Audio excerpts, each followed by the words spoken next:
Sige po. Sige po.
Abrila, Lian.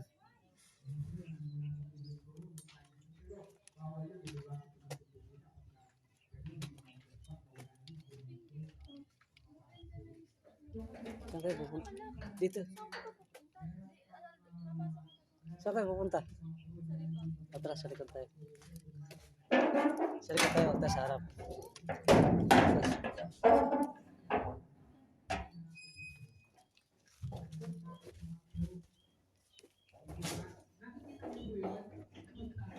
Ganda naman ito.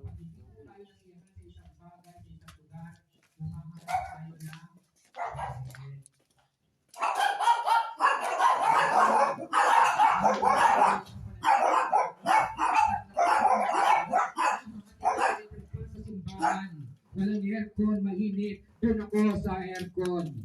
Doon ako sa magandang simbahan. Ang ganda ng suot ko, pinapawisan ako. Napapansin niyo po minsan, namimili tayo kung saan tayo sisimba.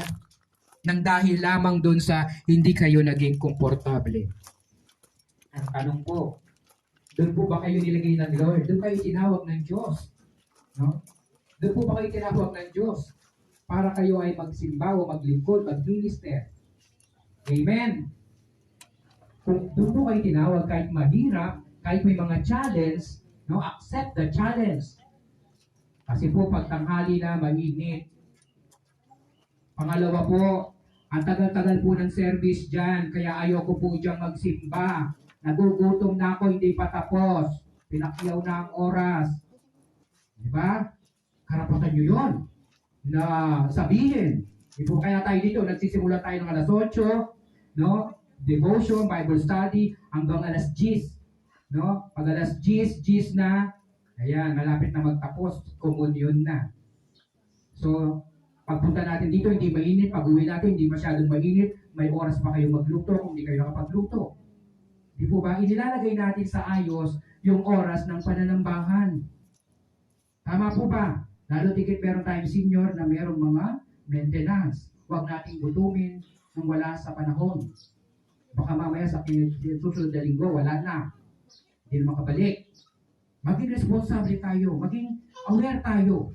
Kasi ang pakikinig ng salita ng Diyos, 45 minutes ang pinaka-maximum. Pag sumobra ng isang oras, wala na. Marami mang naririnig sa tenga, wala nang pumapasok sa utak. Kasi ang na-absorb lang ng utak hanggang 45 minutes. Kalahating oras, hanggang 15 minutos pa, pwede pa yan. Pag sumobra na doon, umabot ng isang oras, magdadaldal ka man dyan, sayang na lang ang pagdadaldal mo dahil wala na naintindihan, ang tiyan ang nararamdaman, gutom na.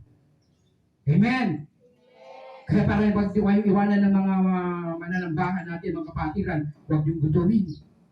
Binusog nyo nga, pero sumobra naman, di po ba? Kailangan maging maayos. No? Kailangan makita natin. Kaya dito po, ang sabi ni Apostol Pablo sa Colosas, basahin po natin, no? Chapter 1, verse 24. Nagagalak ako sa aking paghihirap, alang-alang sa inyo, sapagkat sa pamagitan nito'y maipagpapatuloy ko ang paghihirap na kailangan pang gawin ni Kristo. Amen. So napakapambihirang katangian na po ni Apostol Pablo, di po ba? Na kung saan nagagalak siya sa kabila ng kanyang paghihirap. Sino ba rito ang nagagalak, natutuwa kapag nahihirapan? Sino? Maging totoo tayo. Taas ang kamay. Wala, di po ba? Gusto natin laging masaya. Gusto natin laging easy ang buhay. Ayaw natin nahihirapan. Tingnan niyo po yung mga anak na hindi nyo tinuruang mahirapan doon sa edad na kaya nilang maghugas ng plato, kaya nilang magwalis, kaya nilang magligpit ng ligahan. Sa tingin niyo po ba naging responsable kayong magulang kung hindi nyo tinuro yun doon sa edad na kaya nilang gawin? At pag wala kayo, hindi sila makakilos, makagawa, hindi makapaglagan itlog para kumain, kung hindi sila makapagsahi, hindi nyo tinuruan. Kaya ka nilagay sa school ngayon, di po ba may mga, ano bang tawag yun sa subject na sa school? Home economics. Inilagay nyo daw kasi nagkulang ang magulang sa pagtuturo sa bahay. Dapat wala ng subject na gano'n, pang bahay lang yun eh. Dagdag pa sa babayaran na subject. Bilang magulang, kailangan tinuturan na natin yun. Hindi naman po natin pinapahirapan ng mga bata. Tinuturan natin silang maging responsable. Kasi pag hindi po hirap ang bata, no, lumaki sa layaw, ang sabi nga nila, ay, konting bagay lang, konting hirap lang. Ay, sakit, suko na ako, ayoko. Hindi makakapag-move on kasi hindi natin sinanay. Di po ba? Si Apostol Pablo, nung nag-umpisa siya sumusunod sa Panginoon, sinanay niya yung sarili niya na mahirap man gawin, mahirap mang sumunod kay Kristo, hindi man maging easy-easy ang buhay Kristiyano, ginawa niya yun. Kaya nung napunta siya sa kulungan, sanay siya sa hirap. Kaya niyang pagtiisan, yung nasa loob siya ng bilangguan. Kaya hindi niya lang masasabi na, kasi minsan nasasabi lang natin, ang sarap ng buhay Kristiyano, di po ba? Saya-saya, kalakpak, pagka walang masyadong mga pinagdadaanan, okay lang. Pag may pinagdadaanan, nawawala, lumulubog. Doon ka nga dapat lumapit sa Diyos kapag ikaw may pinagdadaanan. Para hindi ka lumubog, para hindi ka mawala. Kasi ang Diyos ang aango sa iyo, ang mag-aangat sa iyo. Kung hindi ka makatayo, siya magtatayo sa iyo. Eh bakit siyang iniiwasan mo? Di po ba? Yung iba kasi katwiran nila, hindi mo na ako magsisimbang ngayon, makasalanan ako for this week, ang dami kong ginawang pasaway. Lumapit ka nga para mabawasan ang pagiging pasaway. Tama po ba? Madadagdagan nyo lalo kung hindi mo susuko. Parang sa magulang at anak, di po ba? Sasabihin mo lang agad, abang maaga pa, Ma, nakagawa po ko ng kasalanan sa school. Nakapagkating classes kasi talk sa mga classmates ko kasi pumunta po kami sa mall, meron po kasi ganitong sale, bibilin namin, sayang naman, isang beses lang yun.